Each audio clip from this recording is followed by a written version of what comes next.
They see my disability, I see my ability. They call me disabled, I call myself differently abled. There are some incidents that happen in your life.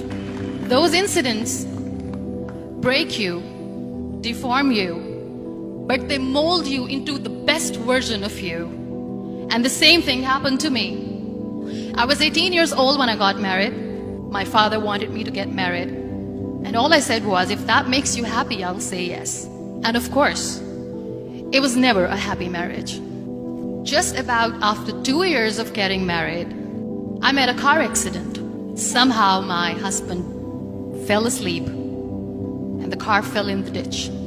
He managed to jump out, saved himself. I'm happy for him. But I stayed inside the car and I sustained a lot of injuries. The list is a bit long, don't get scared. The wrist was fractured. Shoulder bone and collarbone were fractured. My whole rib cage got fractured. And because of the rib cage injury, lungs and liver were badly injured. I couldn't breathe. I lost urinary bowel control. That's why I have to wear the bag wherever I go. 3 vertebrae of my backbone were completely crushed. And I got paralyzed for the rest of my life. I finally ended up in a hospital where I stayed for 2.5 months. I underwent multiple surgeries. One day, doctor came to me and he said, well, I heard that you wanted to be an artist, but you ended up being a housewife. I have a bad news for you. You won't be able to paint again because your wrist and your arm are so deformed, you won't be able to hold a pen again. Next day, doctor came to me and said, your spine injury is so bad, you won't be able to walk again. Because of your spine injury and the fixation that you have in your back, you won't be able to give birth to a child again. That day, I was devastated. I asked my mother, why me? And that is where I started to question my existence. Why am I even alive? And that is where I realized that the words have the power to heal the soul. My mother said to me, this too shall pass. God has a greater plan for you. I don't know what it is, but He surely has. And in all that distress and grief, somehow or the other, those words were so magical that they kept me going. One day I asked my brothers, I know I have a deformed hand, but I'm tired of looking at these white walls in the hospital and wearing these white scrubs. I'm getting tired of this. I want to add more colors to my life. I want to do something. Bring me some colors, bring me some small canvas. I want to paint. So the very first painting I made was on my deathbed, where I painted for the very first time. It was not just an art piece or just my passion. It was my therapy. And then I was discharged and I went back home. And I went back home and I realized that I have developed a lot of pressure ulcers on my back and on my hip bone. I was unable to sit. There were a lot of infections in my body, a lot of allergies. So doctors wanted me to lie down on the bed straight for not 6 months, for not 1 year, for 2 years. I was bedridden, confined in that one room, looking outside the window, listening to the birds chirping and thinking maybe there will be a time when we'll be going out with the family and enjoying the nature. That was the time where I realized how lucky people are.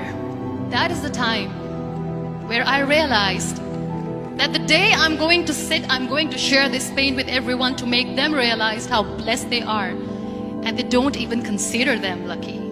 That day I decided that I'm going to fight my fears. We all have fears. Fear of unknown, fear of losing people, fear of losing health, money. We want to excel in career, we want to become famous, we want to get money. We are scared all the time. So I wrote down one by one all those fears. And I decided that I'm going to overcome these fears one at a time. You know what was my biggest fear? Divorce. I was trying to cling on to this person who didn't want me anymore, but I said no. I have to make it work. But the day I decided that this is nothing but my fear, I liberated myself by setting him free. And I made myself emotionally so strong that the day I got the news that he's getting married, I sent him a text that I'm so happy for you and I wish you all the best.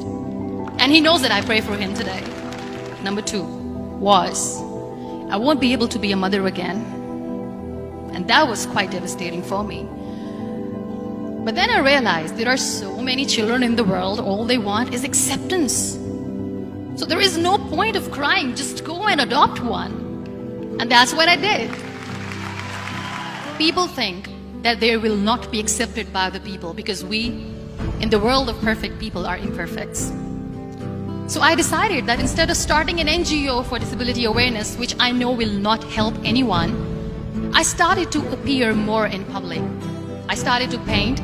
I decided that I'm going to join the national TV of Pakistan as an anchor person. And I've been doing a lot of shows for the last 3 years. I became the National Goodwill Ambassador for UN Women Pakistan, and now I speak for the rights of women, children. We talk about inclusion, diversity, gender equality, which is a must. Every time I go in public, I always smile. It's always a big toothy smile on my face, and people ask me, don't you get tired of smiling all the time? What's the secret?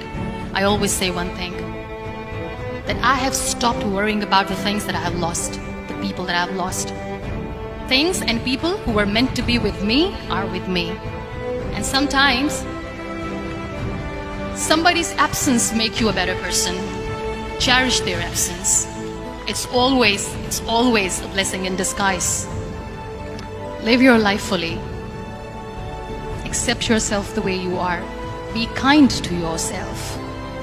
Be kind to yourself. I'll repeat, be kind to yourself, and only then you can be kind to others. Love yourself and spread that love. Life will be hard. There will be turmoils, there will be trials, but that will only make you stronger. So when you accept yourself the way you are, the world recognizes you. It all starts from within.